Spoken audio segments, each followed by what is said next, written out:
কিন্তু কোরআনের কথা আমারে বলতে দেয়নি এই বকুল সাহেব আর আজাদ সাহেব। এই আজাদ না, আমি দেখাতে পারবো, দরকার আমি তাফসীর দেখবো এখন।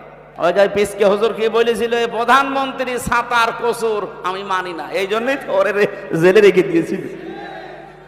আমারেও রিমান্ডে ওরে নিয়ে 10 দিন প্রশ্ন করেছে, পিসকে হুজুর আর বলে আমি হাসিনা মানি না। জিনিস ওর সাহস আছে। আমারে বলছে হামজা ভাই আমি এমনি ছোট মানুষ, আমার জিনিসপত্র সব ছোট ছোট। ওরে ধরে রাত 12:30টার পরে পুরা উলঙ্গ করে ওর হাতের উপরে সিগারেট দিয়ে একটা অর্ধ মেয়ে লোক এখানে কাঁধের উপরে হাত, ও তো হাত পচে না, তারপরও হাত দিয়ে ছবি তুলে বসে ছেড়ে দেব। ওই দিন এমন কন্দন করেছিল, আমার সাথে ছিল তো, এক রুমে ছিলাম আমরা। আমারে বলছে হামজা ভাই আমি এমনি ছোট মানুষ, আমার জিনিসপত্র সব ছোট ছোট। হ্যাঁ আসলে ছোট কতটুকু, আমার এই পর্যন্ত। বলেন আমার যদি মাজা পর্যন্ত হয় তো ওর কি আছে।